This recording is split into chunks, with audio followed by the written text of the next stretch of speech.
Hola amigos, bienvenidos nuevamente. Estamos en Café y Oración, Brian Coffee, en el programa Conversatorio de Dito, conversatorio del devocional diario para todos. Hoy tenemos la bendición de contar nuevamente con nosotros, con Juan el César, desde Esquel, Argentina. Ayer lo tuvimos aquí en Dedito.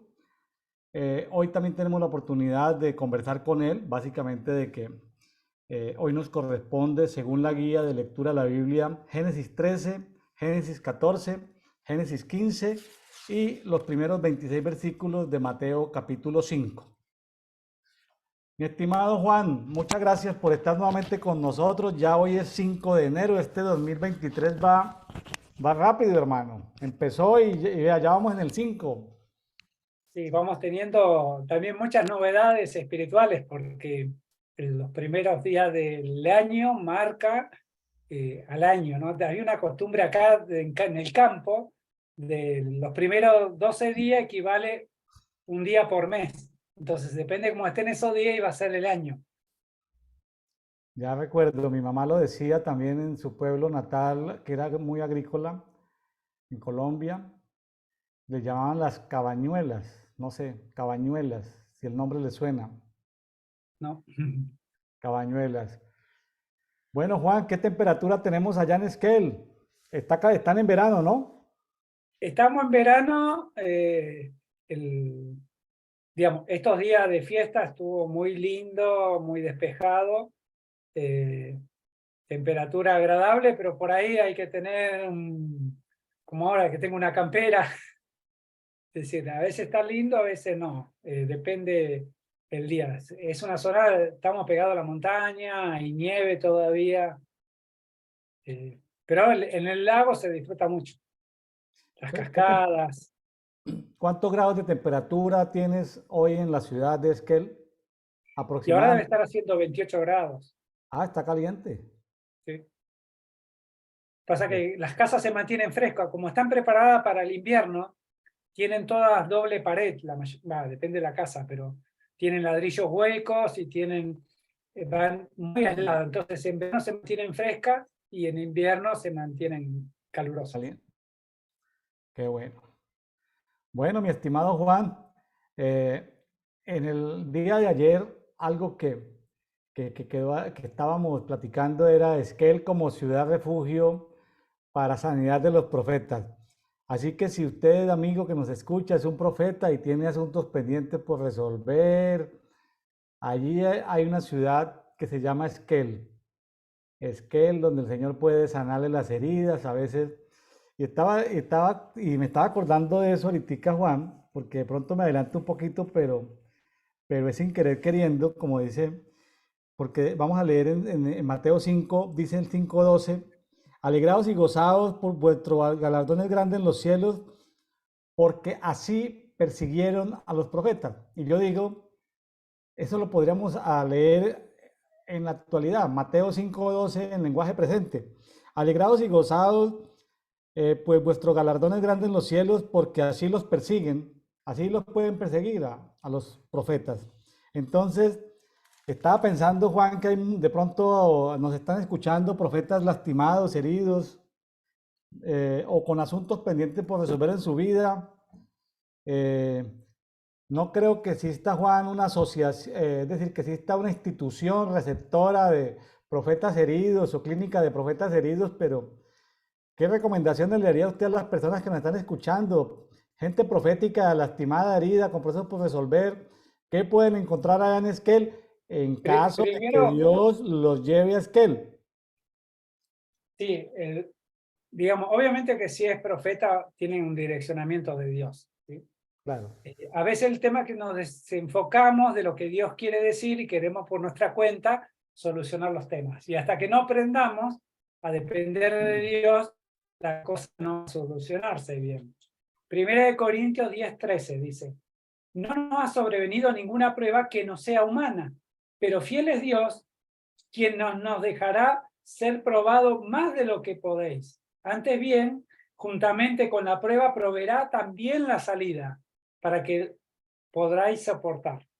Es decir, siempre que tenemos una prueba, hay una salida. Y hay algo que tenemos que ir aprendiendo, es decir, la madurez, el carácter, viene con el diario vivir. ¿Sí? Las cosas, el tema es, vamos a suponer, estoy en una iglesia y soy el profeta, pero el pastor me acalla porque tiene la autoridad. Y bueno, poder hablar y esto, y yo me siento mal, y ya me quiero ir, y realmente no me está dejando funcionar, pero hay un espíritu que se opone, llamémosle Jezabel, llamémosle el nombre que sea, se está oponiendo al fluir profético. Entonces, son como puntadas que voy recibiendo. Y por otro lado, la iniquidad. La iniquidad es algo que pesa mucho y lo cargan, obviamente la mayoría de los cristianos, tiene que ser tratada. Entonces, no sé qué me está pasando, me pasa esto, pero es algo que hay que procesar. Esta palabra nos está diciendo, el Señor nos mete en un proceso, y ese proceso no es porque Él nos quiera probar, Él ya nos conoce. Él nos hizo, sabe todos los detalles, no hay cosas que sean ocultas para Él. El problema es que nosotros tenemos que separarnos. De hecho, digamos, nosotros acordamos con mi esposa, ahora yo me voy a quedar solo, ella se va sola a donde están los familiares, porque necesitamos ese proceso a veces y necesitamos esa intimidad. Y a veces en la fiesta, en las vacaciones, no logramos esos espacios. Entonces, como son necesarios, porque necesitamos entrar en esa intimidad. Me acuerdo una vez, un año que ministramos, dábamos un taller de guerra espiritual y el último, teníamos varias escuelas y era el último taller de guerra espiritual. Y había una persona que estaba en cautividad. Y yo lo vi en cautividad. Como no salía, me metí yo a sacarlo. Cuando lo saco me di cuenta que yo me había quedado adentro. Entonces dije, tengo que salir de acá. Y era 7 de diciembre. Y el 28 de diciembre teníamos que dar un taller para unos jóvenes, que iba a haber una gran convocatoria de las provincias para... Y dije, no, tengo que salir. Y el 24 de diciembre le digo a mi esposa, no, no voy a ir ni con tus familiares ni con mis familiares, me voy a quedar solo.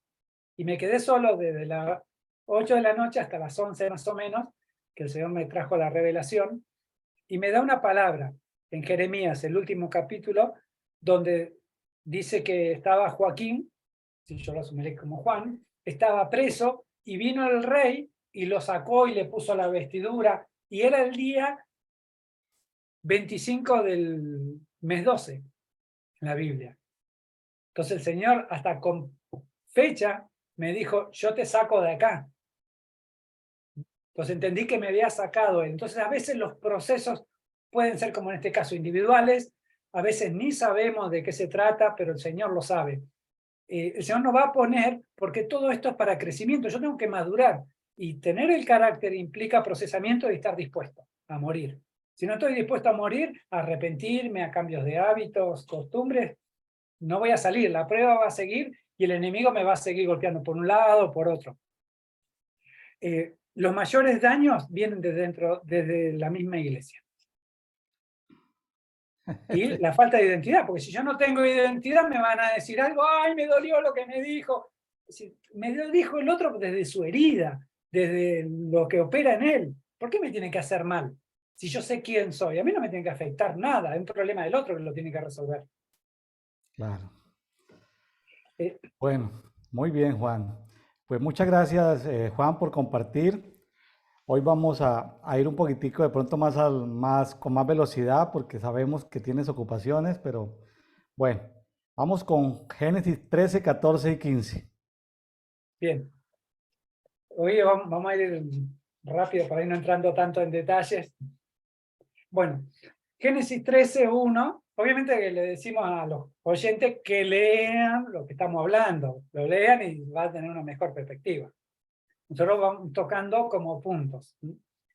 Nos habla de cuando Abraham sube desde Egipto hacia el Negev y era rico, llevaba ganado, plata, oro, y llega a Betel, en el versículo 3. Y ahí dice que había plantado su tienda. Ayer hablábamos de tienda y altar. En el versículo 3, planta su tienda. versículo 4, al lugar del altar que había hecho allí por primera vez. Y allí Abraham invocó el nombre de Yahweh. Es decir, fue el mismo lugar donde ya había levantado un altar a hacerlo de nuevo. Hay lugares de altares específicos, marcados por Dios. Muchas veces, lo llevo al plano espiritual, muchas veces tenemos un sueño, una visión de algo celestial o de algo infernal. Eso es un camino que hizo nuestro espíritu. Tal vez vamos a suponer que tengo un sueño y me voy a una región de cautividad. Mi espíritu fue porque Dios le permitió ir, y si fui una vez, conozco el camino y puedo ir un montón de veces, hacia los lugares del cielo. Entonces, hay lugares de referencia en nuestra vida, lugares donde nosotros podemos acudir y sabemos que, por ejemplo, tenemos un altar. Algunos hacen un altar en la casa, algún lugarcito, pero hay lugares, por ejemplo, alguna iglesia. Pasé por alguna iglesia y esa iglesia me dejó mucho. Y después yo me olvido y el Señor tal vez quiere que vuelva ahí porque necesito refrescar algo. A veces nosotros nos cerramos y el lugar ese era el lugar donde nos dio algo y nosotros lo perdimos en el tiempo. Claro. Entonces, nos acotamos a veces a las cosas cotidianas, los sentidos, y Dios no quiere eso. Dios quiere decir, bueno, mira, acá te pasó esto, tenelo presente, porque Abraham tenía presente el lugar, volvió al mismo lugar y había hecho cientos de kilómetros. Ayer hablábamos de Siquem. Resulta que cuando vienen para ungir a David, David estaba pastoreando. Pero ¿saben dónde estaba pastoreando? A 80 kilómetros de la casa. No estaba acá nomás. Él estaba como olvidado, él iba a pastorear y estaba a la altura de Siquem. Estaba cerca de Siquem, había pasado un poquito más allá, lo declara la Biblia. A veces pensamos que el pastor está acá nomás y a veces estamos así como el profeta, olvidado, estamos en el rincón del otro lado, pero Dios te llama, porque te quiere ungir, te quiere comisionar, te quiere impartir. Entonces tenemos que saber dónde estar para saber dónde tenemos que ir también. Amén. Dice, también Lot iba con Abraham, tenía rebaños, vacadas y tiendas, pero aquella tierra no daba abasto para que habitaran juntos. Muchas veces nosotros nos empeñamos en estar en un lugar. Por ejemplo, esta es mi iglesia. ¿Y qué va a pasar? Hay peleas, a ver quién puede más, poder, por orgullo, por un montón de cosas. Y yo me estoy peleando con el otro cuando Dios dice, ¿para qué te vas a pelear? Yo tengo otra cosa para vos. Es decir, siempre la Biblia nos va enseñando, porque si lo miramos como una historia, sí, se dividieron la tierra, uno fue para acá, otro fue para allá. No, ¿qué Dios me quiere decir? Claro. Obviamente lo que tratamos de hacer es dar una impartición de esto. Y la tierra no daba abasto, es decir, la provisión, la riqueza, lo que había no daba abasto para los dos. Entonces, dice en el 13:7, hubo una disputa entre los pastores, entre los de Abraham y los de Lot. En aquel tiempo, el cananeo y el fereceo habitaban en el país. Es decir, ellos estaban bien con el cananeo y el fereceo, pero se disputaban la comida, se disputaban el agua. Claro. Entonces, no era bueno. Muchas veces nos ponemos en disputa con los hermanos para ver quién tiene la razón, quién adora mejor, quién va a dar la palabra, vamos a sacar chapa. ¿Y cuál fue la actitud de Abraham ante el conflicto? Dijo Abraham a Lot, versículo 8, te ruego que no haya contienda entre tú y yo, ni entre tu pastor y mis pastores, pues somos hermanos. Esta actitud de conciliación a veces no se ve en la iglesia. Porque el problema del ser humano es que quiere siempre tener la razón. El otro día miraba un documental que hablaba de las hormonas y de todo lo que se genera, y me genera placer, no felicidad, placer, cuando yo tengo la razón. Entonces quiero tener la razón, porque eso me da placer. Entonces el orgullo, ¿sí?, me genera físicamente hormonas pero básicamente es como yo dije. Y eso me aparta de Dios. ¿Pero qué hizo Abraham? Dijo, no tengamos contiendas, no discutamos. Hay mucho terreno. El tema es que si nos enfocamos donde estamos y vemos nuestra quintita, nos vamos a querer quedar acá. Claro. También los pastores, esto es lo que tengo y acá lo quiero y que no venga nadie, no dejo subir a los otros, no los quiero entrenar, no quiero que me ocupen el lugar, un montón de cosas. Como yo decía en un momento, en otro programa, yo me di cuenta que yo quiero que el otro suba, pero el otro sube, pero yo me di cuenta que subo más rápido que ellos. Pero yo subo en determinadas áreas y ellos suben en otras. Y yo tengo que potenciar esa área que ellos tienen que subir. Claro. Claro. Entonces le dice que tenían toda la tierra a la vista y que elija. Dice en el versículo 13:10. Y alzó Lot sus ojos y vio la llanura de Jordán, vio lo mejor. ¿Cuál es el problema? Primero, si alzó los ojos es porque estaba mirando para abajo. Entonces, muchas veces no vemos lo que tenemos. Pero cuando vemos, ¿por qué lo eligió? Porque era regadío, había huerto, estaba lindo. Eligió por sus sentidos, no eligió por lo que Dios quería. Un Lot va a elegir por sus sentidos, lo que le parece que es conveniente. Pero lo más conveniente se lo llevó Abraham. Dice, y Lot escogió la llanura del Jordán. Y uno va al Jordán y sí, es lindo, es un vallecito chiquito y fértil. El Jordán es como un arroyito para nosotros, un arroyo chico. Pero, digamos, entra por los ojos. El enemigo va a hacer que nosotros veamos y ¿qué hace? Nos separa del objetivo. En este caso, Dios permitió esto porque Lot, digamos, si bien era pariente de Abraham, Abraham no hubiese llegado a su propósito teniéndolo a Lot al lado. De hecho, le fue una carga. Y en el 13:12 dice, Abraham habitó en la tierra de Canaán y Lot se asentó en las ciudades de la llanura. Es decir, aparentemente lo mejor se lo llevó Lot.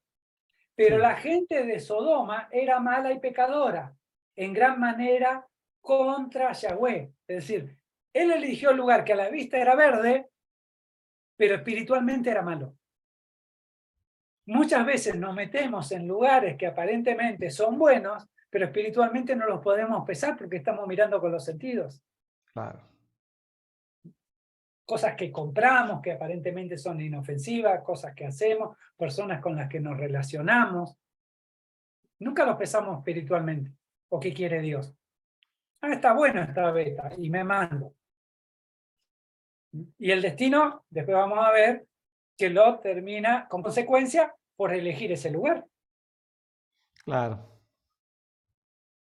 Claro, porque era el efecto de solo tiendas, como de alguna manera, pues sí, Lot aparece como un tipo justo, por allá en algún pasaje aparece como justo, tal vez, pero en su entorno él no plantaba altares. Al no plantar altares, y esa es como la competencia, ¿no? Tenemos como una disyuntiva, o plantamos altares o nos acercamos a Sodoma. No hay chance. Los altares nos llevan hacia un destino y si solamente lo que plantamos son tiendas, proyectos, programas, estudios, cosas, trabajos, pues eso nos va alejando de Dios. No olvidemos el tema del altar, es muy fuerte el tema del altar. Dios Dios no tiene problema con las tiendas, en que tengamos una o muchas tiendas, uno o muchos ganados, uno o mucho oro, uno o mucho... Él no tiene problema con las tiendas, pero Dios sí tiene interés en que tengamos altares. Ojo con eso. Sí, después vamos a ver bien lo que es Sodoma, pero básicamente yo puse acá, agradable a los sentidos, pero llena de iniquidad. Llena de iniquidad. Es decir, aparentemente está bien, pero donde yo entro me salpica. Es decir, si una vez me habló de iniquidad estructural, a mi esposa le habló de iniquidad ministerial, a mí de iniquidad estructural. La estructural tiene que ver con los lugares donde nos movemos. Por ejemplo, me muevo en la política, hay iniquidad. Me muevo en la educación, hay iniquidad. El ámbito donde me mueva, ¿sí? La iglesia misma, ¿sí? Hay iniquidades. Claro, Entonces, elegir el lugar incorrecto implica tener consecuencias. claro. Y después, dice en el 14, una vez que Lot se va, Yahweh le dijo a Abraham, alza ahora tus ojos, cuando ya no tenés el estorbo, cuando ya el que el otro eligió, y mira el lugar donde estás, hacia el norte, hacia el Negev, hacia el oriente. Le dice, alza tus ojos, ve con la perspectiva que yo veo, porque toda la tierra que tú ves, te la daré a ti. ¿Cómo hizo para ver toda la tierra? Si estaba en el llano. Le dijo, alza tus ojos, ve en el cielo el diseño que tengo, y ese diseño es el que te voy a dar. Así es. Entonces, para ti y tu descendencia, para siempre. Te haré de tu descendencia como el polvo de la tierra. Y le dicen en el 17, levántate, recorre esta tierra a lo largo y a lo ancho, pues a ti te la daré. Y esto es algo que la otra vez te comentaba en privado, que esto es una palabra que me dio el Señor. Cuando entres a una tierra que yo te mando, recórrela norte, sur, este, oeste. En los extremos, donde vayas de todo tu recorrido, márcala. Entonces, una buena estrategia para entrar a un lugar, o a una ciudad, a un territorio, a una casa, es marcarlo. Tú, Señor, me lo das. Yo lo voy a marcar. Yo te contaba que llevo siempre monedas del máximo valor y las entierro, porque la moneda es permanente. Y trae, digamos, como el don que, uno de los dones que tenemos solo tiene que ver con la multiplicación económica, entonces llevo prosperidad. Qué bonito este acto profético basado en la escritura, ¿no? Para los amigos que nos están escuchando, Génesis 13:17 es la palabra que sustenta un acto profético de marcar la tierra que Dios nos da, o nos permite hacer algo, ¿no? Nos la entrega con un propósito. ¿Está bien? Qué bonito, Juan. 13:18. Entonces Abraham alzó su tienda y se fue a habitó en el ensenal de Manre, que está en Hebrón, y allí edificó altar a Jehová. Es decir, a donde va, edifica altar. Pero hay algo interesante. Cuando uno empieza a estudiar Hebrón y el Manre, es la tumba de los patriarcas. De hecho, pertenece a Palestina en este momento. Ese lugar tienen algunos asentamientos de Israel como puntos estratégicos que son, digamos, dentro del mismo sector. Hay como barrios que son judíos con militares israelitas y el resto son palestinos. Pero a esos lugares ellos prácticamente no te dejan entrar porque es el centro de peregrinación del Islam también, porque ahí están los patriarcas, está Abraham. Una vez, cuando estuve en Turquía, fui al palacio de Solimán el Magnífico y había ahí varias cosas, ¿no? Una de ellas eran elementos de Abraham, elementos de David. Entonces le pregunto al Señor, había una tabla que decía como que era de David, estaba escrita, y había una vara que era de la vara de Moisés. Supuestamente eso fue recolectado por la mamá de Constantino y después fue capturado por los musulmanes y fue guardado ahí. Y el Señor me mostraba como que eso que era de David se deshacía, como que no era genuino, digamos. Muchas veces el enemigo toma cosas, ¿sí? Para, digamos, sustentar un poder, pero a veces esas cosas no tienen la esencia. Este lugar, donde están las tumbas de los patriarcas, ellos dicen que hay 4 patriarcas con sus esposas,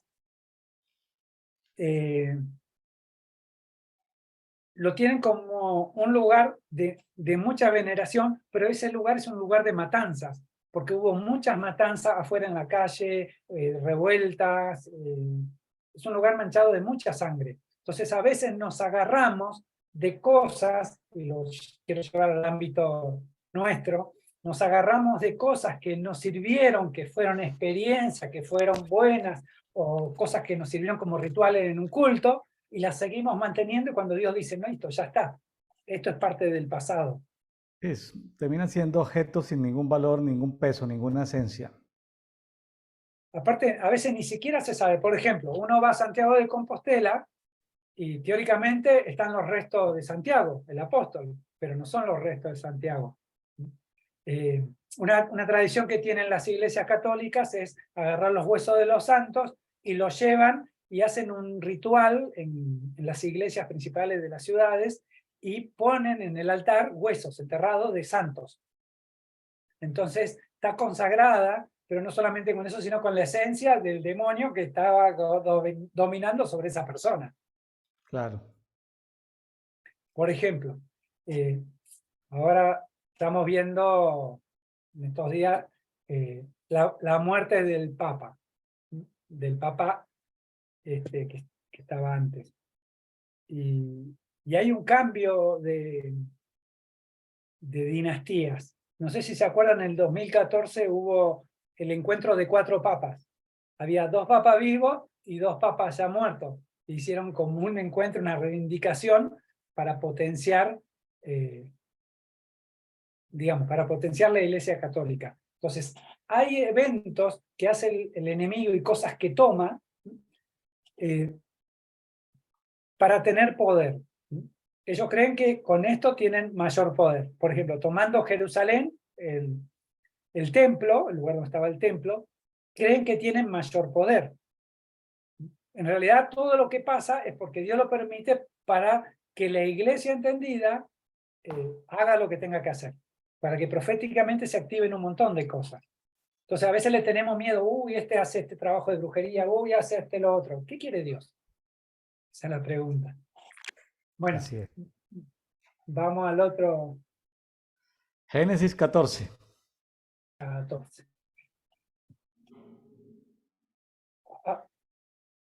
Abraham rescata a Lot. Dice que siendo el rey de Sinar, Anrafel,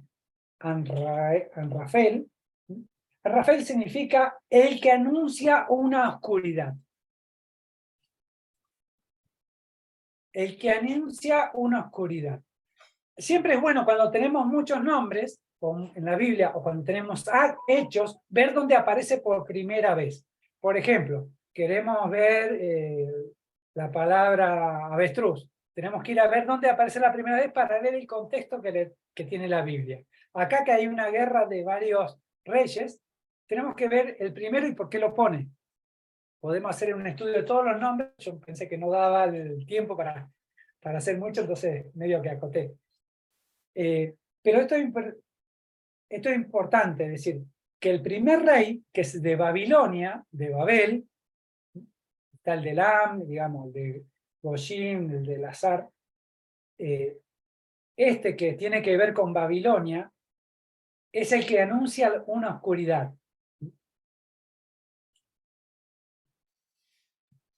Se supone, algunos lo relacionan con Hammurabi, en el 2100 a.C. Dice en el versículo 2, hicieron la guerra a Vera. Vera significa hijo del mal. Y el rey de Sodoma. Entonces ahora tenemos un conflicto donde está Babel contra Sodoma. El hijo del mal contra aquel que anuncia oscuridad. ¿Qué cosa puede venir de eso? Del que anuncia la oscuridad y del hijo del mal. Y es un conflicto entre entidades del enemigo. Sodoma significa incinerar, quemado, también volcánico, bituminoso, y estaba cerca del Mar Muerto.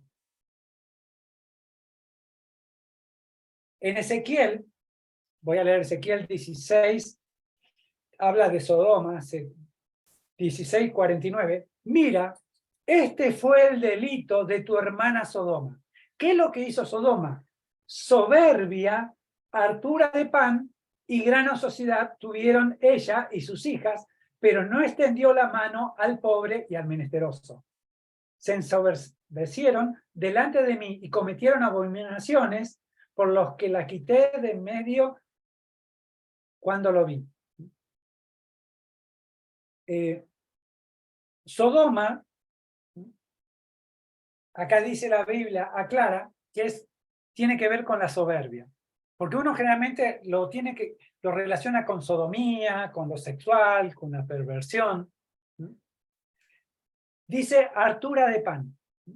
La iglesia que está dominada por Sodoma, la iglesia de Lot, que busca esos lugares que aparentemente son bien, tienen hartura de pan. ¿Qué es hartura de pan? Cuando tengo palabras, me dan palabras, estoy lleno, gordo, rebosante, pero no la proceso. Me alimentaron, me dieron palabras, me dieron profecía y ahí quedó. Me llenaron. Tremendo. Y gran Juan. ociosidad.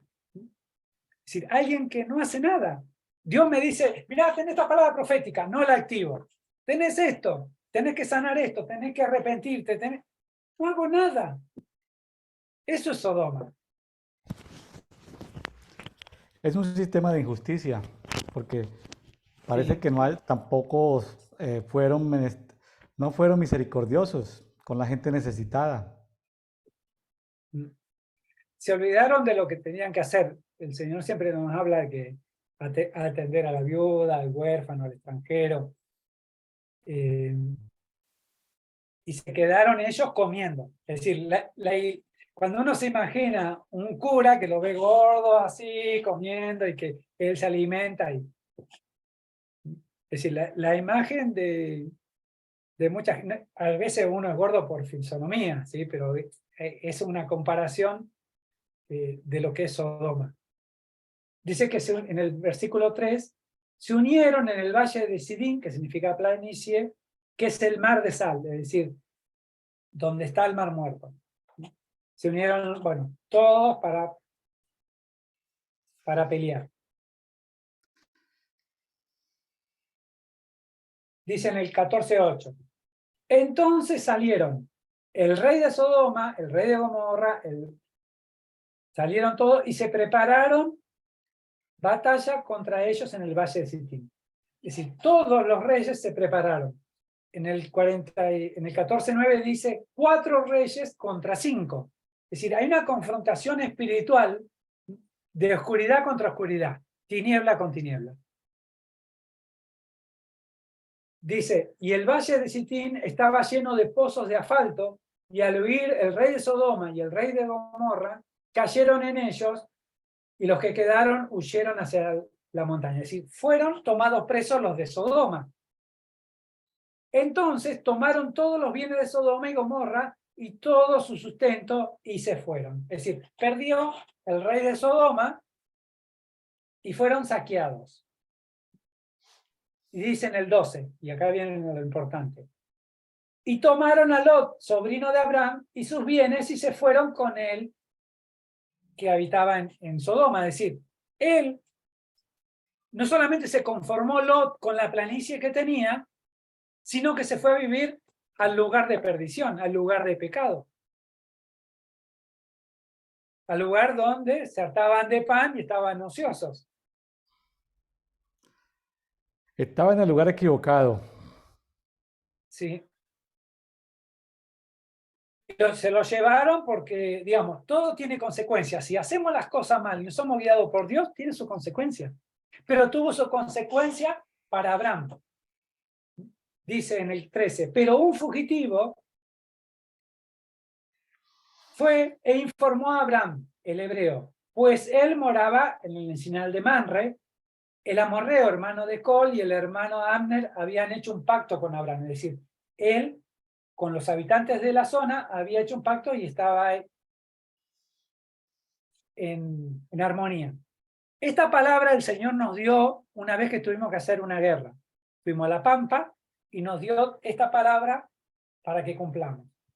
Entonces,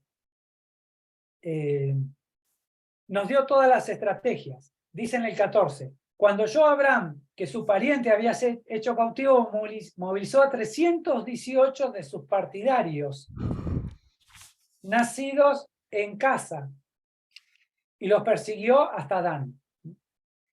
Las palabras partidarios es Hanik, que significa diestro o experto. No es alguien solamente, es alguien de la casa que ha sido preparado.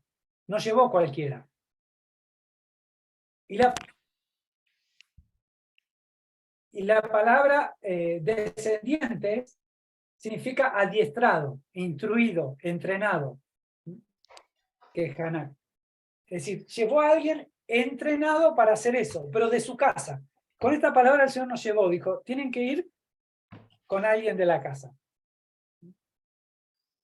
Y él y sus criados se desplegaron contra ellos de noche. Otra premisa para atacar. Ir de noche. Muchas veces el Señor nos manda donde no hay oscuridad, donde no hay luz. Y los hirió y los persiguió hasta Joba, al lado izquierdo de Damasco. Eso es un camino donde se iban ellos para Damasco y después seguían para Babilonia. Y recuperó todos los bienes y también a su pariente Lot y sus bienes, así como mujeres y al pueblo. El Señor se hizo ir con 3 personas, nos dio todo el mandato a través de esta palabra. Después voy a hablar un poquito más de eso. Acá abajo. Bien, seguimos. 17. Después de derrotar a Kedorlaomer y a los reyes que estaban con él, el rey de Sodoma salió a su encuentro en el valle de Sabé, que es el valle del rey. Pero, ¿qué pasó? Es decir, él ya fue, hizo lo que tenía que hacer. Nosotros fuimos, hicimos lo que teníamos que hacer en la pampa. El Señor nos dio la estrategia a través de una palabra. Dice, pero Melquisedec, rey de Salem, sacerdote del Dios Altísimo, sacó pan y vino. ¿Qué es sacar pan y vino? Entendemos nosotros compartir el cuerpo y la sangre del Señor. Claro. Claro. Entonces el Señor nos dijo, tienen que compartir mi cuerpo.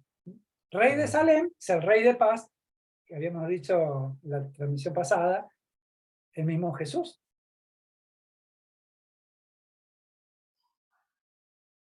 Y lo bendijo, diciendo, bendito sea Abraham por el Dios Altísimo, poseedor de cielos y tierra.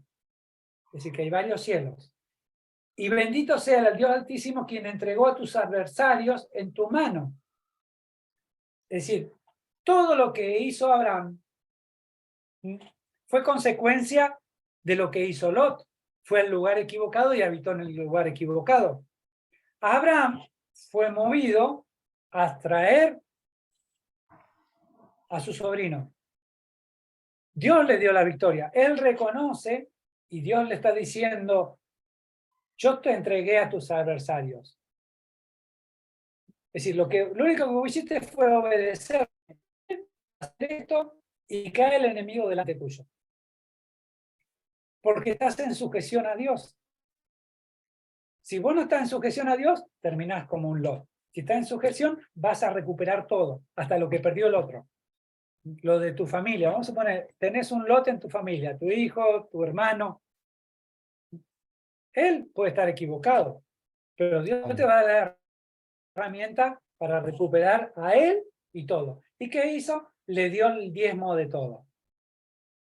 Entonces, y este es un principio de adoración. Vos me estás dando todo este botín, que ahora vamos a ver el tema del botín, ¿sí? Vos me haces que yo recupere todo esto que el enemigo viene robando y yo te doy una 10ª parte. ¿De qué le dio la 10ª parte? De lo que recuperó. Entonces, lo que tenemos es un Dios que le saca al enemigo lo que le era parte tuya, porque acá fue un robo, pero también desposee a Sodoma y a los otros reyes, ¿sí?, para darte a vos. Entonces el Señor te multiplica, lo que te sacaron te lo va a dar multiplicado por 7.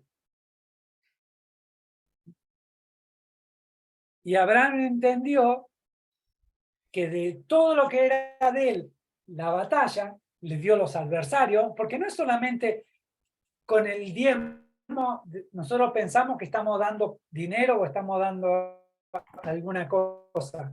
Es un principio espiritual. Entonces, todo lo que el Señor hace, las batallas que tengo y las que desconozco, que son las peores, porque cuántas cosas desconocemos del mundo espiritual, porque nos movemos en este sentido. Que Dios está obrando por nosotros, los ángeles, las cosas que no nos pasan, que ni nos enteramos porque no nos pasaron, pero Dios está obrando. Así es.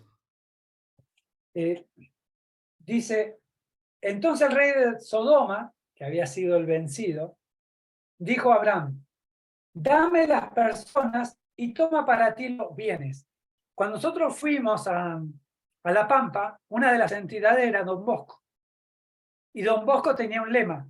Él decía, denme las almas y llévense lo demás. Él se dedicaba a los jóvenes y lo que hacen las escuelas salesianas es producir jóvenes destinados al gobierno, a la política. Muchos salen orientados a la política. Entonces, ¿qué pasó ese año que fuimos nosotros? Creo que en el 2014. Sale un anuncio, siempre generalmente a los 40 días sale un anuncio de algo después que uno hace algo. Entonces hay que estar atento. Diciendo que los salesianos dejaban Argentina. Después, obviamente, descubrí porque no había tanta gente entrando al seminario, entonces dejaban la obra a otras organizaciones eclesiásticas. Siempre que uno hace algo, Dios trae botín. Si yo no voy a ninguna guerra sabiendo que no hay botín para mí, y los que se quedaron en casa, intercediendo, cubriendo, el botín es para todos. Obviamente, mejor botín para el que va, pero siempre hay botín. Pero, ¿qué le dice acá a Abraham? De todo lo que es tuyo no tomaré ni un hilo ni una correa de sandalia. Es decir, Abraham recupera de la mano de los reyes que habían vencido a Sodoma, recupera las cosas. Pero no se queda con nada de lo de Sodoma. Él no quiere nada de Sodoma, porque es contaminación. Llamémosle contaminación por objeto, contaminación espiritual, contaminación. Para que no digas, yo enriquecí a Abraham, el crédito es de Dios, no de Sodoma. Con la sola excepción de lo que han comido los jóvenes. La palabra Nahar, que son los jóvenes guerreros. Y la porción de Aner, Skol y Manre, los hombres que vinieron conmigo. Solo ellos tomarán su parte. Entonces el Señor nos habló del botín de guerra. No, Aner significa joven. Nosotros fuimos con 3 personas. ¿Sí? Una era una joven, recién había empezado a congregar hace un mes, o poquito tiempo llevaba. Porque el Señor dijo, tiene que ir una joven y tiene que ir a tal lugar. Porque era de la casa. La segunda, Skol, significa racimo de uvas o alegría. La otra persona era una persona re alegre que vivía riéndose todo el tiempo. Y la tercera, manre, firmeza, que era mi esposa en ese caso. Es decir, la palabra nos daba las características de quiénes iban a ir. Iba Abraham, que en este caso era yo, con 3 personas más. Obviamente que allá teníamos que hacer 4 cosas distintas, en 4 lugares, y nos juntamos con pastores locales porque en cada vez que hacemos una actividad tiene que ir un hombre, sí o sí, aunque sea para acompañar, por un principio de legalidad. Entonces allá nos dividimos los 4 y había pastores en cada grupo. Eso fue 40 días antes que gane Macri la elección, y fue por un espíritu territorial que tenía que ver con César Augusto, con Roma, con la Luperca. Si uno mira el billete de Argentina, el billete de 100 pesos que sacó Cristina para el Bicentenario, del lado de atrás tiene a Rómulo y Remo. Y usted dirá, ¿qué tienen que ver Rómulo y Remo con Argentina? Es una entidad que en el Bicentenario la expresidenta Cristina Kirchner empoderó a través del billete.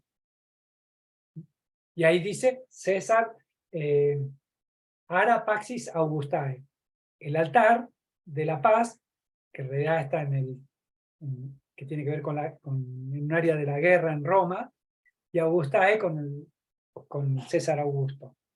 Y el Señor revolvió diseños, un montón de cosas, pero a través de una palabra nos confirma que teníamos que hacer, ir, como dividirnos, tomar la cena después, y el mismo Señor nos daba la cena. Por eso las palabras no van solas, tienen un sentido, y tengo que saber para qué es. Entonces ya deja de tener un sentido de algo histórico para ver cuáles son los principios que están operando.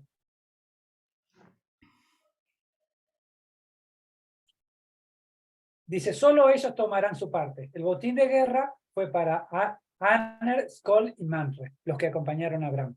Abraham no quedó con nada. Él recuperó a Lot, representando la iglesia extraviada. Y el Señor nos dijo que iba a ganar Macri. Y en la encuesta no estaba para ganar y ganó. Así muchas veces, digamos, cuando el Señor manda algo, me acuerdo una vez fuimos por un espíritu de homosexualidad y el gobernador era homosexual, y que tenía que ver con los templarios. Ya que hay una zona donde dice que había templarios, nos mandó ahí, nos hizo destruir diseños, y el que tenía que ganar por la lógica, terminó perdiendo. Ganó el otro por 1500 votos. A veces las actividades espirituales, cuando son guiadas por Dios, tienen un efecto que rompe la estructura de lo que pensamos que tendría que ser. Claro.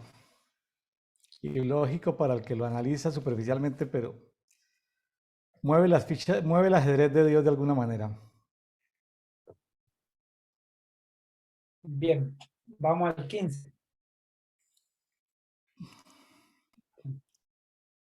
Capítulo 15 de Génesis. Sí.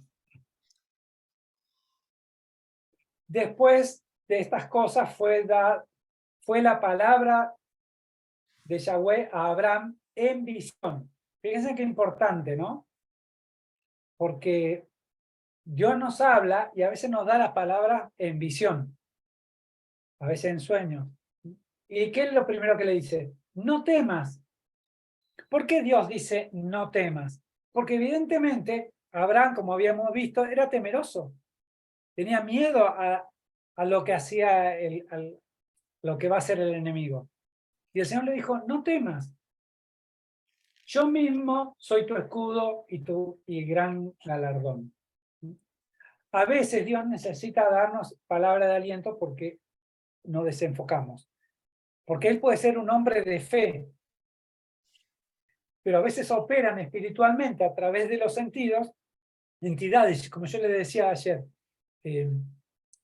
Hay una entidad que se llama Jano, que está operando en este mes, que tiene que ver con la doble visión. Alegre, triste. Futuro, pasado. Es decir, siempre doble visión, como una esquizofrenia. Depresión, eufórico. Y voy teniendo esos ciclos porque es lo que me va mostrando. Entonces, si yo no sé cómo se va reciclando el enemigo, qué entidades opera, me van a pasar por arriba. Porque Jano marca los tiempos a partir de enero, que es el inicio del ciclo solar. Es más, el Sol, la mayor cercanía, es el 3 de enero, no es el 21 de diciembre. En la eclíptica, como es deformada, es el 3 de enero. Nosotros estamos a 5, es decir, que recién está como creciendo, empoderándose.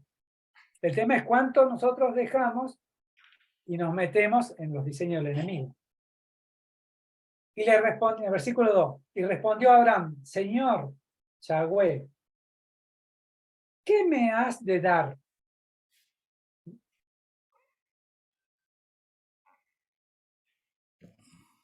Porque él siempre, digamos, ¿por qué le preguntamos a Dios? Porque evidentemente no sabemos. Él no sabía. Está diciendo, está hablando de la descendencia. Y en el 4 dice, pero aquí la palabra de Yahweh a él, diciendo, no te heredará este, sino que te heredará uno que saldrá de tus entrañas. El Señor le estaba dando una promesa. ¿Cuál es el problema? Cuando tenemos las dos visiones, nos desviamos, que era lo que hablamos de Agar. Porque entramos en ciclos de creer en Dios, pero no creerle en lo que va a hacer. Nos movemos por los sentidos. Y el Señor dice, y lo sacó fuera. Y le dijo, contempla ahora los cielos y cuenta las estrellas si puedes contarlas, así será tu descendencia. Y creyó a Yahweh y le fue contado por justicia. Y esto es interesante, porque nosotros siempre le hablamos de que él se manejó en justicia, que era el padre de la fe. Pero él no le creía. ¿Cuándo dice que le creyó? Cuando Dios lo sacó afuera. ¿A dónde lo sacó? Al cielo mismo. Lo hizo pasear por el cielo. Entonces dice, contempla ahora los cielos, es decir, por todos los cielos. Algunos hablan de 7 cielos. Entonces el Señor los hizo recorrer y le dijo, cuenta las estrellas, así va a ser tu descendencia. Y él dijo, son 50. 50. No sé, no lo puedo contar. Y realmente ahí recién creyó. Es decir, que mientras no creemos, el Señor no puede cumplir. Y a veces para que creamos tiene que manifestarse los milagros. Por eso en muchas iglesias hay milagros para que la gente crea.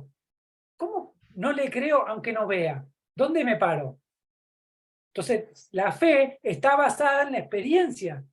Ahora, el Señor me hace tengo una experiencia, me sana algo. Y no le voy a creer por esto, por lo otro, por lo otro. Y no, evidentemente somos humanos. Necesitamos que Dios nos dé más muestras que Él puede todo. ¿Por qué? Entonces no lo conozco. Claro.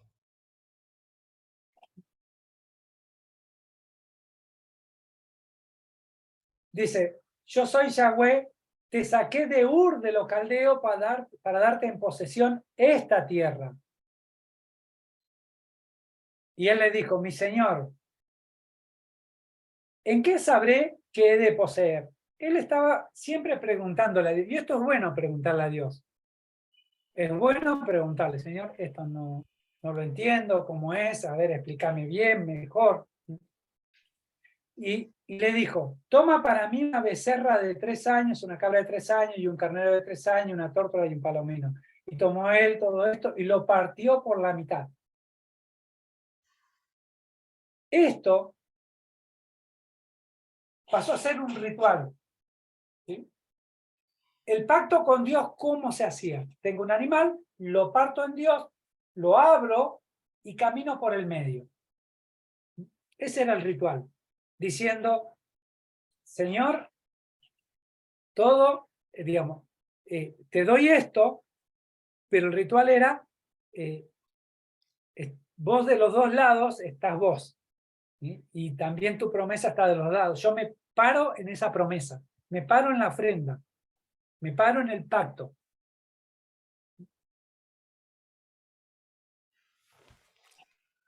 Un Esto diseño, ¿no? obviamente, ¿cómo? Un diseño que Dios le está dando ahí a Abraham. Sí. Pero dice, y descendían los buitres sobre los cadáveres, pero Abraham los ahuyentaba. ¿Qué representan los buitres acá? Dios me da un pacto, pero viene el enemigo para robarme la semilla, para robarme la palabra, para robarme la confianza. Para distraerlo. Entonces es una tarea, tengo una palabra profética, pero es una tarea mía conservarla, mantenerla vigente.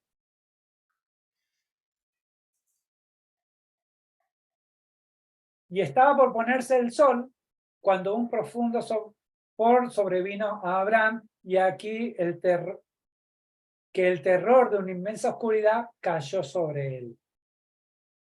Y dijo Abraham: sabe por cierto que tu simiente será forastera en esta tierra, no tuya, y allí será esclavizada y será oprimida 400 años. Dios le está diciendo: vos, tus generaciones, van a ir a otro lugar, que es Egipto. Entonces, si él sabe esto, él sabe que va a ser esclavizada sus generaciones. Tremendo, ¿no? Dios le estaba diciendo cuáles eran sus planes.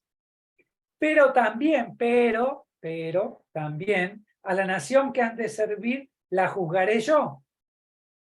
¿Por qué Dios necesitaba juzgar a Egipto? Que haya un judío en un territorio es para juzgar una nación. Que usted esté en un trabajo es para juzgar ese trabajo. Muchas veces nosotros, ¿por qué acá y me están pegando? Dios necesita establecer justicia y necesita que el enemigo proyecte sus diseños en contra de Dios a través de un justo. Aunque usted no sea justo, aunque no se crea justo. Era necesario que Egipto juzgara una cantidad de pueblos y naciones que estaban en abominación contra Dios, y luego, pues Dios juzgaría más adelante a Egipto por haber tratado mal al pueblo de Israel. Es que ese fue el problema, digamos, al no estar más José, los que siguieron lo oprimieron. Si no hubiesen oprimido, hubiese sido bendecido Egipto. Porque de donde hay, muchas veces, los políticos llaman a un cristiano para que ore, porque hay bendición. Muchas veces empresas son bendecidas por la presencia de un cristiano. Entonces nosotros no vemos por qué estamos ahí. A veces es para juzgar. Y te cuento algo que le pasó a David, ya que veníamos hablando de David. Le está en San Rafael y le roban. Pero, señor, me vinieron, me robaron. Le robaron dinero. Le volvieron a entrar. Había una computadora en la mesa abajo, había dinero, una billetera. Nada, se metieron a la pieza, arriba, al placar, y sacaron diezmos que tenían ellos. Y cuando ellos llegaron, nos robaron, pero esto... Y uno tiende a decir de todo al que le robó: Señor, que venga tu hacha y le pegue en la cabeza. Y el Señor le dijo: yo necesitaba que toquen a un justo. Dice, y esto es porque mi iglesia me está robando. Así como te robaron a vos los diezmos, mi iglesia me está robando mis diezmos. Entonces el En Señor San aplicó eso en Rafael, medida de San justicia. Rafael, en Argentina o en el mundo entero, En todos lados. en todos lados. Entonces, a veces lo que hace el Señor tiene propósito y nosotros no lo vemos. ¿Por qué tengo que ir acá? Dios sabe.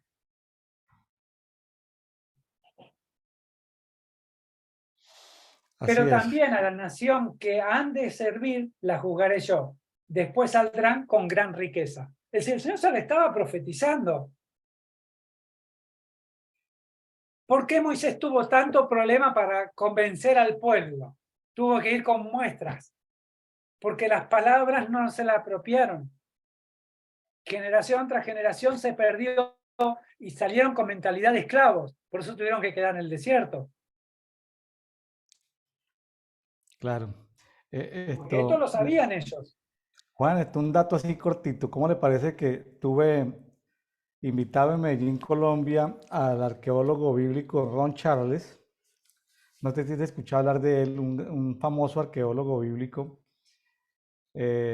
con más de 40 años de experiencia por allá en el Medio Oriente. y por las fuentes que él encontró en Egipto, en toda esa, porque él es egiptólogo, encontró que en los 7 años de las vacas flacas fueron movimientos de viento. ¿Cómo te parece que el norte de África era como el Amazonas de hoy, como la zona del Amazonas de hoy?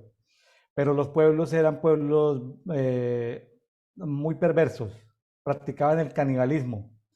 Entonces, con el viento Dios arraigó, arraigó, arraigó, arraigó, sopló, sopló, sopló, sopló ese viento y arrancó árboles, arrancó todo, todo, todo, y trajo arenas y llenó eso de arena.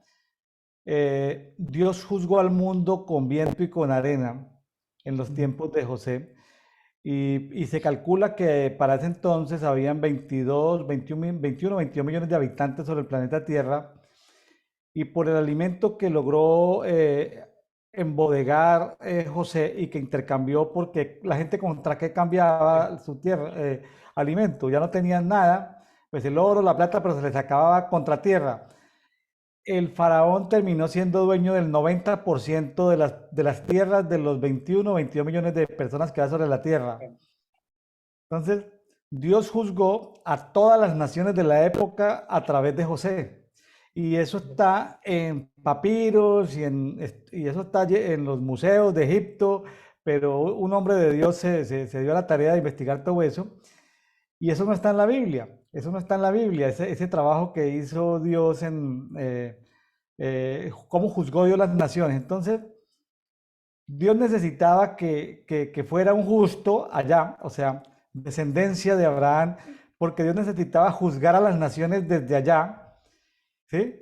Y lo que pasó, José, eso es impresionante, todas las descripciones de lo que aparece en esas papiros y en esos hallazgos de los que estudian egiptología. Entonces, tremendo, porque la Biblia, como sea, pues la Biblia, pues esto, para disgusto de los historiadores, no cuenta las cosas del contexto, simplemente los detalles que a Dios le interesa que queden ahí. Claro. Pero nosotros que queremos conocer historia, qué impresionante ese testimonio de lo que demuestra la arqueología de Egipto, que no está ahí en la Biblia, pero sí nos permite ver que Dios tenía un propósito, ¿no? Dios quería juzgar la tierra, ya no la iba a juzgar, ya la iba a juzgar con viento y con viento y con arena. Fíjate Tremendo vos, eso. sí, algo que hablábamos ayer, Misraim, que son los egipcios, salen de Cam, son hijos de Cam, que vienen ya con la maldición.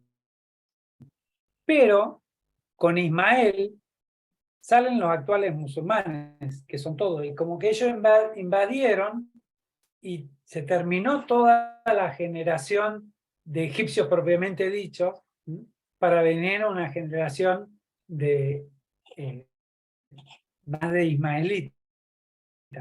No sé si se entiende lo que quiero decir. Como que hay recambios generacionales y con esto un poco decir, sí, los que viven son de Egipto porque vivieron ahí, pero en realidad la influencia espiritual es de Ismael. Es como una rama que domina a otra. Y acá estaba profetizado que iban a salir con riquezas en el 14.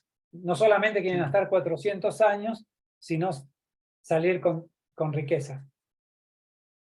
Y esto lo sabría Abraham, lo sabía Isaac.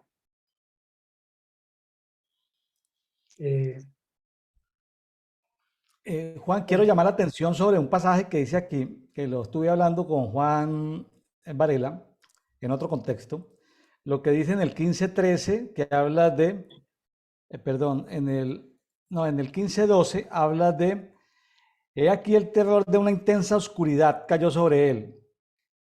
Y en el 15:17, y sucedió que cuando se puso el sol sobrevivió una densa oscuridad. En nuestra mente evangélica latinoamericana no entendemos por qué Dios se mueve a través de la oscuridad. De hecho, cuando resucita Jesús, hubo oscuridad. Entonces, Eh, entonces Los teólogos, Dice la Biblia que él hizo las tinieblas. los teólogos no pueden explicar estos pasajes, pero Dios se Sí. esconde en mantos de oscuridad, bueno, hay pasajes de eso, y eso la teología no lo puede como desentrañar. Digamos, hay un aspecto del alma acá interesante que me viene ahora. Cuando vos estás en un lugar oscuro, perdés todo control, perdés todo contacto, no sabés. Entonces te manejas a nada, dependés de Dios, no te queda otra. Claro, y fíjese hay cosas que los teólogos estudiosos no pueden, por ejemplo, que un ángel le haya hablado en sueños a José de que se lleve a Jesús y a Miriam, a María, a Egipto, los envuelve en un manto de oscuridad y los esconde. Sí, sí, sí, Y sí, sí, sí. eso la teología no lo puede explicar. Y digamos, cómo viene la muerte, tanto para Moisés como para Jesús, la muerte de los niños, y, y Dios se adelanta y lo manda al mismo terreno del enemigo. Porque tanto Moisés, que fue a casa de Faraón, como Jesús, que fue a Egipto, fueron al territorio del enemigo para ser ocultados. Para ser ocultado, sí. David, sí. Bueno, ya estamos llegando al final de Génesis 13, 14 y 15. Sí, habla de, bueno, que volverán a la tierra. Y sucedió cuando se puso el sol, sobrevino una densa oscuridad, que decía Boel 17, y apareció una fogata humeante, una antorcha de fuego que que pasaba por entre aquellos trozos. Eso es lo que te decía yo. Cuando hacen un pacto, ponían el animal y las personas pasaban, pero acá pasó también la antorcha de fuego, diciendo, yo voy también por el pacto. La antorcha de fuego, sí. La misma presencia de Jesús. Eh, una pregunta, suena como más raro, Juan. ¿Tú sabes de alguien que haya hecho un acto profético así con animales partidos por la mitad? No, pero que lo debe haber seguro, porque Sí, Dios, son cosas ahí medio digamos, misteriosas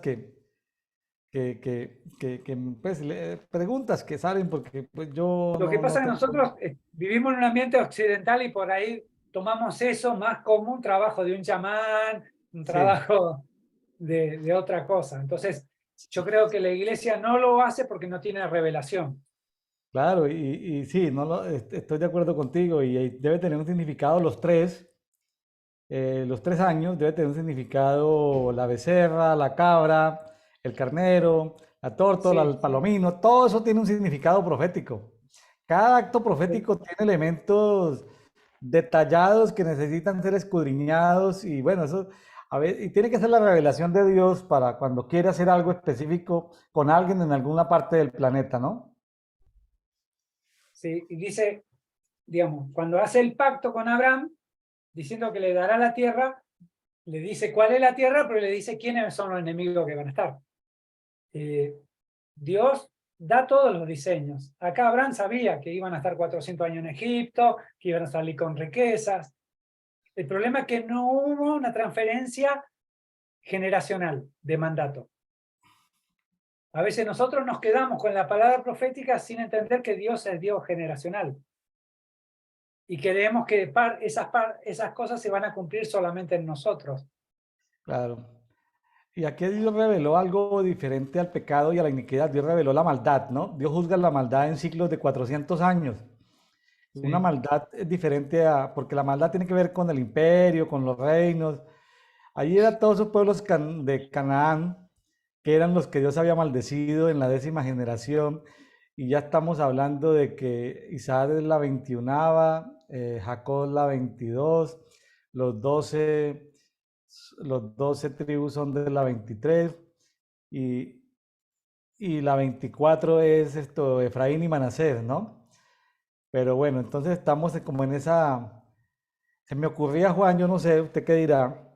Estamos en el año 23 y podrá haber alguna interpretación profética entre que estemos en el año 23 y la generación 23, que fue la generación de las 12 tribus de Israel, ¿tendrá alguna similitud?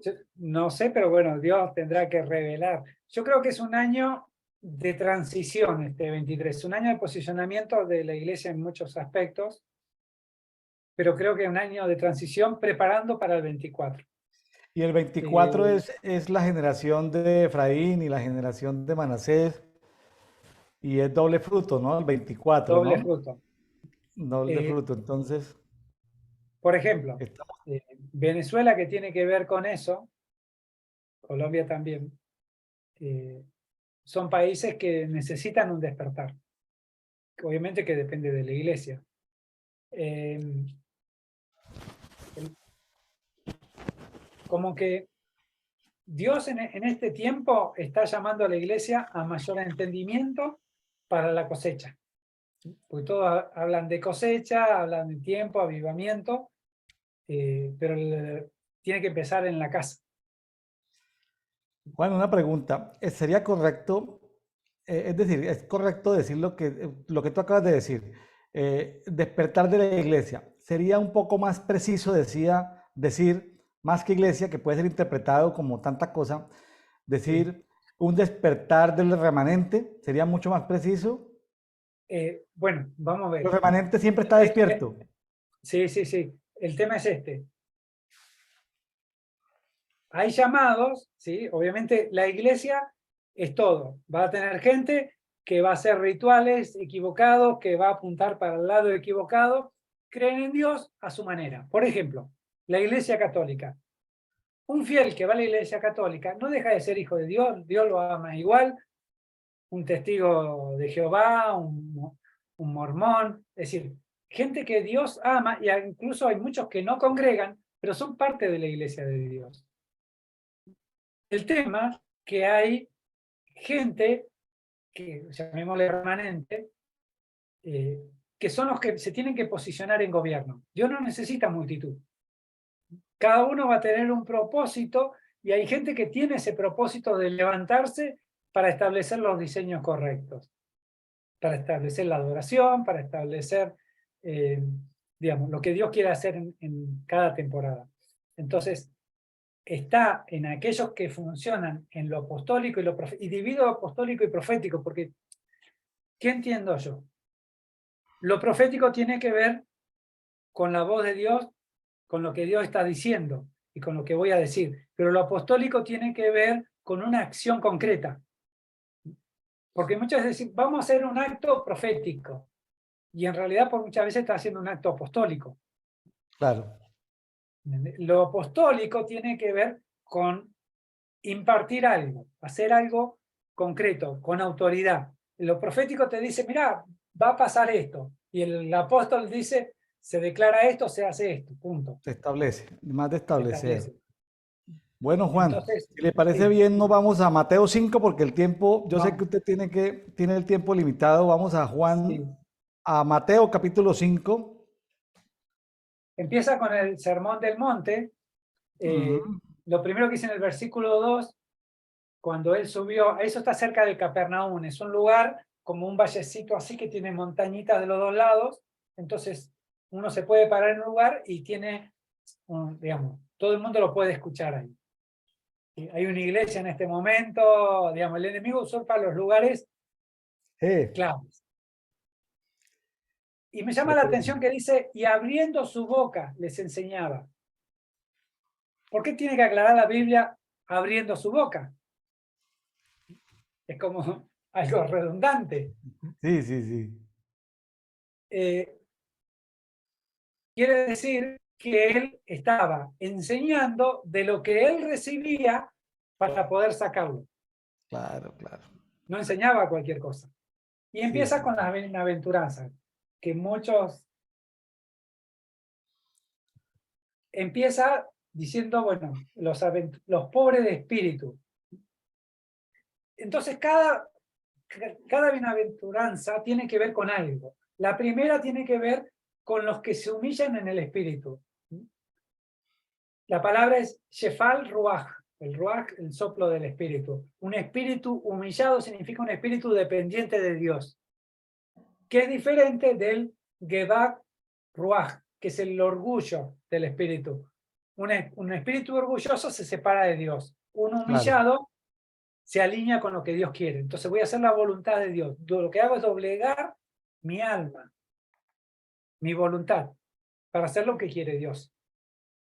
Entonces, ¿qué le pasa a ellos? De ellos es el reino de los cielos.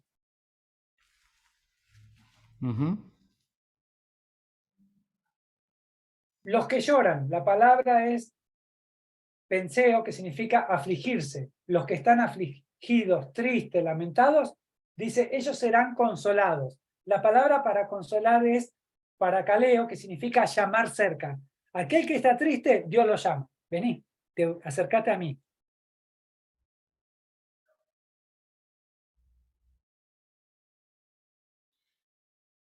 Mucho. Porque, ¿qué pasa? Entendemos que si estoy triste, Él me va a consolar. No, el Señor te está llamando. Está en vos en ir a buscar el consuelo. Claro, ya la instrucción está, ya la voz se soltó. Es Claro. cómo responde a la voz. Los mansos, los apacibles, los pacíficos. Praus es la palabra. Porque ellos heredarán la tierra. La palabra es gen en griego. Es decir, si yo soy pacífico, voy a tener dominio, herencia sobre la tierra. Tal vez no sea yo, tal vez sea mi descendencia, pero este es el fruto de ser manso. Los que tienen hambre y sed de justicia, porque ellos serán colmados. ¿De qué justicia está hablando? De la justicia de Dios. Buscad primeramente el reino de Dios y su justicia. Así que el reino tiene una justicia que tiene que ver con la justicia de Dios, que no tiene que ver con la nuestra. Entonces, dice, el que tiene hambre y sed de esa justicia. Porque lo que yo considero justo puede ser injusto para Dios. Claro, nuestros parámetros son diferentes. Un ejemplo, viene alguien y me pide pan. En la justicia mía, yo le voy a dar pan. En la justicia de Dios, tal vez Dios no quiere que le dé pan porque necesita un proceso. Claro, Entonces yo no estoy en la justicia de Dios. Entonces qué yo tengo que tremendo. tener hambre, estar deseoso de esa justicia. La justicia de Dios necesita revelación para Exacto. alinear nuestra justicia a la de Él. O sea, qué Una vez el tremendo. Señor me mostró, una vez vendí un vehículo y el hombre, hermano de una iglesia, me tenía que dar la plata, el 30% del vehículo. Entonces voy, me dice, no, porque la iglesia necesitaba comprar un terreno, necesitábamos la plata y la puse. Digo, pero eso vos no podés hacer eso, porque la plata era para mí.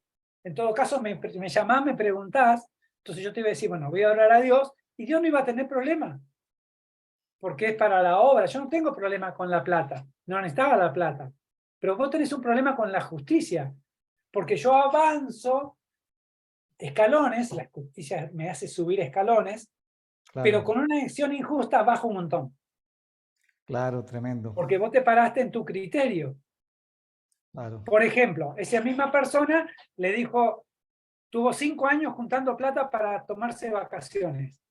Con la camioneta que yo le vendía, se iba de vacaciones, tenía cama, todo adentro, se iba de vacaciones. ¿Y qué hizo? Agarró otra parte de plata y se lo dio a otro para que salga de vacaciones. Le digo, ¿Dios te dijo que le dé la plata para que salga de vacaciones? No. Lo hiciste porque, como vos salías de vacaciones, pero vos juntaste 5 años para salir tus vacaciones. ¿Por qué él no puede esperar 5 años? Vos te pusiste en la posición de Dios en querer solucionarle los temas al otro. Ahora, ¿qué pasa? Si él en el viaje tiene un accidente y se muere un hijo, ¿por qué fue de viaje? Porque vos le diste la plata. Y si se muere toda la claro. familia, ¿quién te va a devolver eso? A veces eso es desalineamiento, eso es independencia, eso es no preguntarle a Dios las cosas porque no podemos más ser más misericordiosos que Dios. Es decir, si nos Claro. desalineamos en la apariencia del hombre podríamos tener más misericordia que Dios, pero la verdad es que necesitamos ese alineamiento, alinearnos, no necesitamos aplausos externos de nadie. ¿Sí? Pero eso le puede Siguiente. pasar mucho, eso le puede pasar mucho a un pastor no profético. Un pastor no profético Claro. se puede mover así, basado en misericordia y terminar en problemas por estar más basado en misericordia que... y eso he visto iglesias no proféticas, muy pastorales, muy sociales, que terminan metidos en problemas y en rollos, porque están haciendo cosas buenas, pero que no pueden ser mejores que Dios, no pueden ser más misericordiosos que Dios. Justamente la que viene es los misericordiosos, porque ellos alcanzarán misericordia. Misericordia, obviamente, a veces nosotros lo ponemos del lado del corazón. La palabra en hebrea, una vez me tocó estudiarlo, es kesed. ¿Qué significa? Yo tengo esto, te doy a vos. Vos le das a otro, el otro le da a otro, y después en algún momento, por otro lado, vuelve a mí. ¿Está bien? Entonces, misericordia tiene que ver con darse hacia el otro. Necesitas tiempo, necesitas ayuda, necesitas algo. Si yo doy, recibiré. Ahora, la palabra usada acá en misericordia es elemón, que significa compasivo. Jesús tuvo compasión de las multitudes y eso hace que opere milagros. Claro, Entonces, no solamente cuando soy misericordioso viene el favor de nuevo de Dios, porque haz con el otro como quiera que te hagan a ti, sino que viene el desarrollo de milagros. Bienaventurados los limpios de corazón, los perdonados en la cruz, agregué yo, porque ellos verán a Dios. Es decir, la palabra para verán es optanomai, que significa mirar fijamente. Hay diferentes modos de mirar. Cuando yo entiendo que Cristo me perdonó en la cruz, se llevó nuestros pecados, yo estoy limpio, porque Él ya pagó el precio, ya me limpió. Cuando Él me limpia, eso hace que yo pueda ver a Dios. Ahora, si yo no reconozco la obra de Cristo en la cruz y me considero pecador, como cuando yo era católico en su momento, decía por mi culpa, y me daba latigazos, ¿sí? Estoy desestimando la obra de la cruz. Entonces no me sanó nada, no me perdonó nada. Entonces cuando yo reconozco que Él me perdonó y me hizo libre, yo me arrepiento, no vuelvo a hacer. Entonces ahí es cuando puedo ver a Dios cara a cara. Porque ese mirar es mirar fijamente cara a cara. Bienaventurados los que buscan la paz, porque ellos serán llamados hijos de Dios. El hijo, la palabra hijo es huios, que es el hijo legítimo, el que recibe la herencia. Entonces, para ser, en Lucas 10:6 dice, allí hay un hijo de paz. Es decir, los que son hijos de paz son los que son hijos de Dios, los que buscan la paz, los que hacen lo que haría el príncipe de paz. Que el shalom, el concepto de paz, es mucho más amplio, como ya vimos otra vez. Bienaventurados los que padecen persecución por causa de la justicia. No dice por causa de Dios, pero sin embargo es por causa de Dios. Primera de Pedro 4:14. Dice, si sois insultados por el nombre del Mesías, sois bienaventurados, porque el Espíritu de gloria y de Dios reposa sobre vosotros.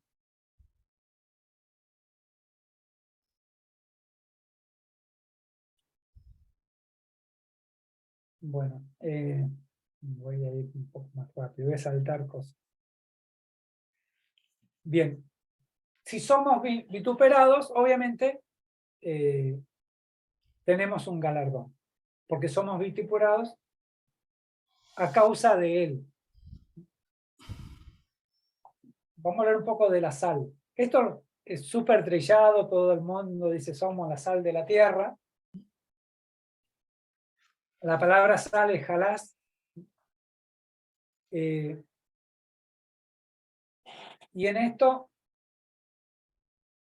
quiero leer un versículo en 2 de Pedro 2:20.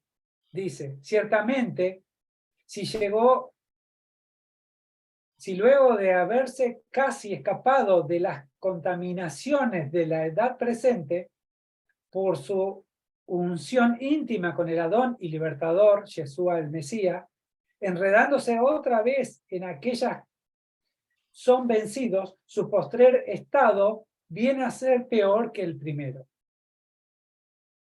La sal es síntoma de, digamos, representa lo perpetuo, el pacto. Acá dice, si pierde el sabor, no sirve de nada.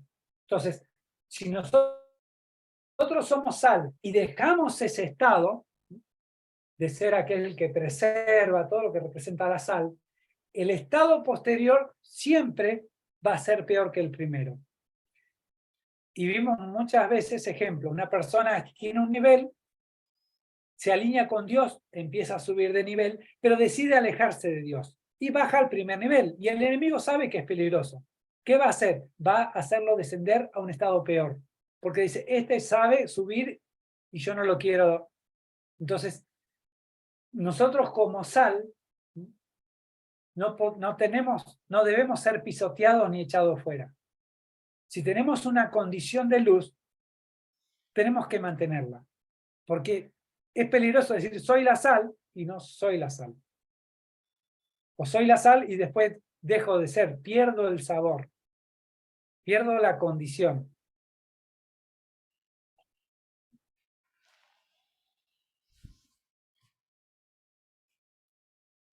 Después dice, vosotros sois la luz del mundo. Una ciudad asentada sobre un monte no puede ser escondida. La palabra para luz es phos, que significa hacer manifiesto. Nosotros somos lo que manifestamos al mundo. Pero el mundo, la palabra usada es cosmos. Cuando uno habla de cosmos, en griego 2889, significa arreglo ordenado. El cosmos significa orden, que es lo contrario de caos, de Génesis 1. Entonces, nosotros somos los que traemos el orden, manifestamos el orden a lo que está en desorden, a las tinieblas. Y dice, una ciudad sentada sobre un monte no puede ser escondida. Y esto hace referencia a dos cosas. ¿Qué no puede ser escondido? Apocalipsis 21-23. La ciudad no tiene necesidad del sol ni de la luna para que la ilumine, porque la gloria de Dios la iluminó y el Cordero es su lumbrera. Las naciones andarán a la luz de ella. Está hablando de la Nueva Jerusalén. Entonces, si tenemos la Nueva Jerusalén, la espiritual, que es la iglesia espiritual, no tiene que estar escondida.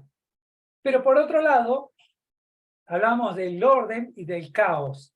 Génesis 11, del 4 al 11, construyamos una ciudad y una torre en representación de los cielos. Y hagámonos un nombre, no sea que seamos esparcidos por la faz de toda la tierra. Babel es confusión, es caos, es tinieblas, es ignorancia. Lo contrario de luz es ignorancia. Entonces, tenemos dos montes. Nosotros con esa sal o con esa luz podemos manifestar el caos o podemos manifestar el orden. Podemos manifestar la Nueva Jerusalén, que es la que funciona en el espíritu, o podemos manifestar a Babel, confusión. Tremendo. Así es. Bueno, Dice, sí. son temas muy profundos, mi estimado Juan, y de lo cual podríamos hablar mucho. Amigos que nos escuchan, pues ustedes podrán leer con tiempo los detalles, estudiarlos, escudriñarlos. Ya estamos en la recta final del programa del día de hoy, 5 de enero. Los invitamos a que profundicen en la palabra, escudriñenla, estudienla, medítenla.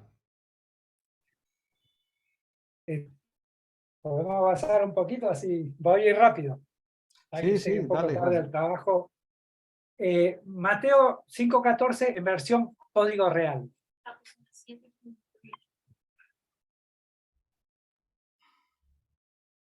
Dice, vosotros sois la luz de esta edad presente. Una ciudad edificada sobre una montaña no puede esconderse. nosotros estamos para esta edad, para este tiempo. Y bueno, ahora sí me tengo que ir, porque ya me están llamando por todos lados. Bueno, Juan, Le dejo unos versículos. Efesios 5 del 8 al 13. Efesios 5 del 8 al 13. Isaías 60 del 1 al 3. Primera de Juan del 1 al 7. Bueno, y el resto, bueno, van a tener... sí, tranquilo, Juan. Bueno, Juan, gracias. Nos estaremos viendo más adelante cuando se nos permite, nos lo permita. Dios lo guarde. Ya termina el pasaje, lo que nos correspondía el día de hoy, hablando, ya son unos versículos que los pueden terminar de leer. Es decir, la palabra de Dios permanece para siempre. No hay detalles que no van a pasar. También habla del manejo de la ira. Sí. Tengamos mucho cuidado con el tema de cómo tratamos a los demás, de cómo nos referimos a nuestros hermanos, porque ahí pueden haber obstáculos para que la ofrenda sea bien recibida. Hay estos asuntos que tenemos que tener en cuenta de cómo podemos como juzgar, ¿no? Amigos de Café y Oración, de Brian Coffee, gracias por estar con nosotros en este día. Hemos tenido a Juan el César. Gracias, Juan, desde Esquel, Argentina. Esperamos tenerlo más adelantico cuando el Señor se lo permita por aquí en este programa de Dedito, Devocional Diario para Todos. Bendiciones, Juan. Bueno, bendiciones. Bueno, que Gracias la a pasen bien. todos. Bendiciones.